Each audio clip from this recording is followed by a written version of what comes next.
Halo, assalamualaikum warahmatullahi wabarakatuh. Ketemu lagi dengan saya Daniar dalam sesi sharing is caring.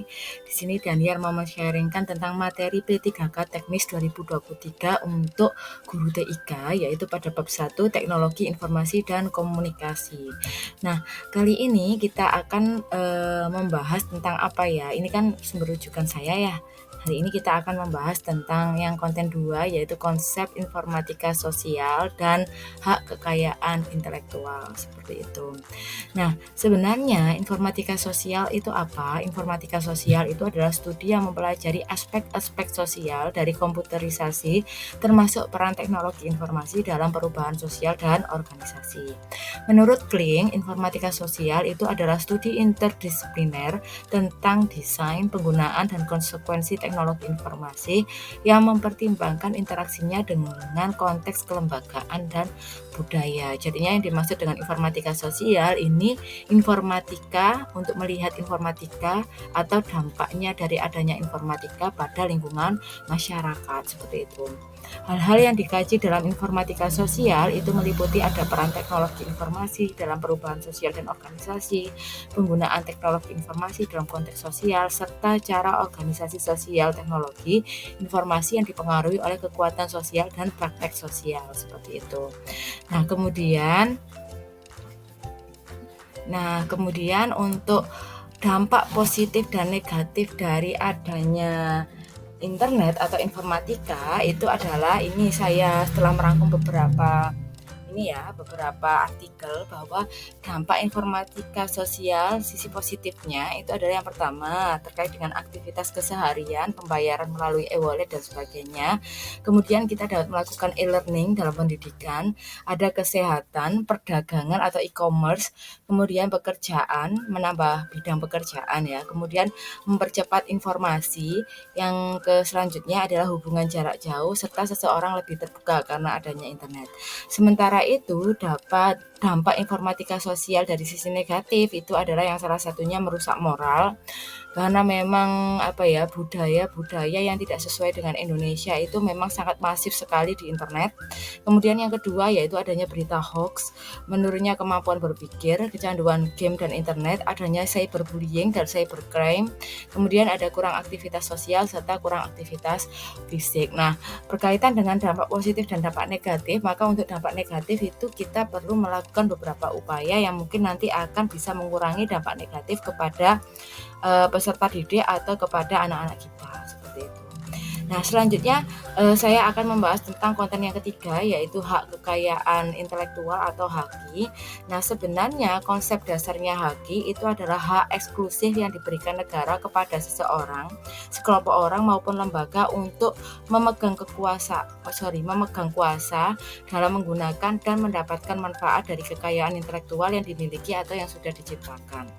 Nah, sementara itu, HAKI itu juga dikenal sebagai Intellectual Property Right ya. Jadinya IPR itu berdasarkan pengesahan WTO dengan Undang-Undang Nomor 7 Tahun 1994 menginformasikan bahwa IPR itu adalah pemahaman mengenai hak atas kekayaan yang timbul dari kemampuan intelektual seseorang secara pribadi, yaitu hak asasi manusia, seperti itu. Nah, selanjutnya pentingnya HAKI itu untuk apa? Yang pertama itu sebagai perlindungan hukum terhadap pencipta dan karya cipta, sebagai bentuk antisipasi pelanggaran HAKI, meningkatkan kompetisi dan memperluas pangsa pasar. Selanjutnya yang keempat yaitu memiliki hak monopoli, yaitu sistem pendaftaran hak kekayaan intelektual itu hanya diberikan kepada orang yang pertama yang mendaftar ke Direktorat Jenderal HAKI, seperti itu. Nah, manfaat HAKI itu sebenarnya banyak ya. Yang pertama memberikan perlindungan hukum atas hak ciptaannya, menciptakan iklim yang kondusif bagi investor, mendorong kegiatan penelitian dan pengembangan dan perlindungan budaya antara keanekaragaman suku dan etnis budaya, memberikan perlindungan hukum dan mendorong kreativitas masyarakat, meningkatkan produktivitas mutu dan daya saing, kemudian meningkatkan sistem paten dan memperkaya pengetahuan masyarakat serta mempercepat pertumbuhan industri. Jadinya dengan adanya HAKI ini diharapkan bahwa nanti masyarakat ini akan lebih tertrigger atau termotivasi dalam menciptakan karya-karya atau inovasi-inovasi baru, seperti itu. Nah, kemudian selanjutnya Tujuan haki itu sebenarnya satu sebagai perlindungan hukum terhadap penemu dan hasil karya yang ditemukannya dengan susah payah. Kemudian yang kedua, antisipasi adanya pelanggaran haki, misalnya penggunaan suatu temuan tanpa izin ke penemunya. Yang ketiga, mendorong peneliti untuk terus melakukan penelitian dan menemukan banyak temuan baru yang mendorong kemajuan iptek seperti itu.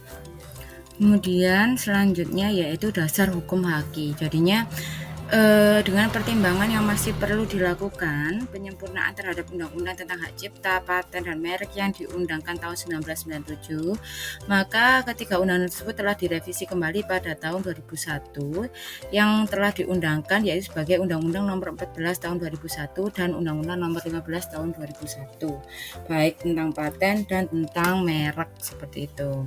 Nah, kemudian prinsip dari haki yaitu yang pertama prinsip ekonomi, yaitu prinsip di mana haki ini memberi hak kepada penemu untuk mendapatkan keuntungan. Kemudian ada prinsip keadilan, yaitu memberikan perlindungan kepada penemu sekaligus mendapatkan hak untuk mencantumkan namanya saat temuannya digunakan. Kemudian ada prinsip kebudayaan, yaitu bisa dimanfaatkan untuk perkembangan ilmu pengetahuan, sastra, dan seni untuk meningkatkan kualitas kehidupan manusia. Kemudian ada prinsip sosial, yaitu perlindungan diberikan berdasarkan keseimbangan kepentingan individu dan masyarakat seperti itu. Nah, pembagian jenis haki itu ada hak cipta atau copyright, kemudian hak kekayaan industri. Maaf tipe ya, yang copyright kurang H. Nah, hak cipta itu adalah hak eksklusif pencipta yang timbul secara otomatis berdasarkan prinsip deklaratif setelah suatu ciptaan diwujudkan dengan bentuk nyata tanpa mengurangi pembatasan sesuai dengan ketentuan peraturan perundang-undangan.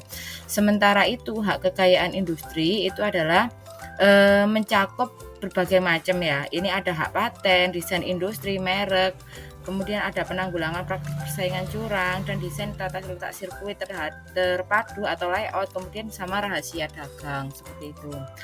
Nah, selanjutnya lingkup perlindungan haki ini meliputi ada hak cipta, hak milik industri, paten sederhana, merek dan indikasi grafis, desain industri, rahasia dagang, desain tata letak sirkuit terpadu, perlindungan varietas tanaman, hak cipta atau copyright, dan melindungi sebuah karya. Kemudian ada lagi yaitu hak khusus bagi pencipta maupun penerima hak untuk mengumumkan atau memperbanyak ciptaannya maupun memberi izin untuk itu dengan tidak mengurangi pembatasan-pembatasan menurut peraturan perundang-undangan yang berlaku. Kemudian orang lain juga berhak membuat karya lain yang fungsinya sama asalkan tidak dibuat berdasarkan karya orang lain yang memiliki hak cipta. Hak tersebut sebagai berikut, yaitu membuat salinan dari ciptaannya tersebut, membuat produk derivatif, kemudian untuk menyerahkan hak-hak tersebut kepada pihak lain. Hak cipta berlaku seketika setelah ciptaan tersebut dibuat dan hak cipta tidak perlu didaftarkan terlebih dahulu. Oke ya. Hasil karya yang dilindungi hak cipta itu antara lain ada buku, program komputer atau yang biasanya software ya, pamflet, perwajahan atau layout, karya tulis yang diterbitkan, dan semua hasil karya tulis lain. Ada ceramah, kuliah, pidato, dan ciptaan lain yang diwujudkan dengan cara diucapkan, alat peraga yang dibuat untuk kepentingan pendidikan dan ilmu pengetahuan, karya seni berupa seni rupa, seni ukir, seni kaligrafi, seni pahat, seni patung, ciptaan lagu, drama musikal, tari, koreografi, kemudian ada arsitektur dan peta, terjemahan, tafsir, seduran, bunga rampai, database, dan karya lain dari hasil pengaliwujudan. Jadinya ketika kita yang namanya merekam orang yang secara diam-diam itu kita melanggar hak cipta ya. Kita masuk di ceramah, kuliah, pidato, dan ciptaan lain. Itu kalau misalnya kita merekam dengan tujuan untuk disebarkan itu sebenarnya melanggar hak cipta. Seperti itu. Jadinya bagaimana? Jadinya dicatat gitu.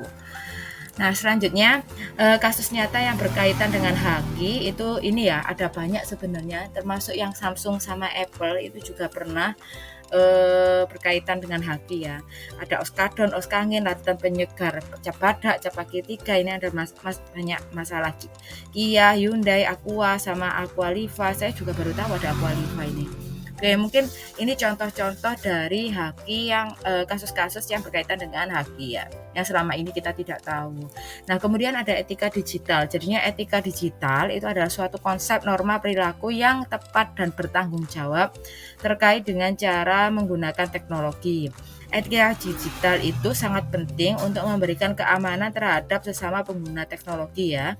Adapun etika digital yang harus diperhatikan adalah yang pertama adalah menggunakan bahasa dan penulisan kata yang baik saat mempublikasikan di medsos agar tidak menyinggung pihak lain, kemudian memberikan informasi yang sesuai dengan fakta-fakta, bukan bersifat hoax, dan tidak memuat konten yang mengandung sara atau suku, agama, ras, dan antar golongan. Seperti itu. Jadinya kita itu sebenarnya tidak boleh yang namanya melanggar etika digital. Jadi ya semisal kita menebar kebencian di medsos, kemudian kita menyebarkan hoax, itu juga termasuk kita melanggar etika digital seperti itu.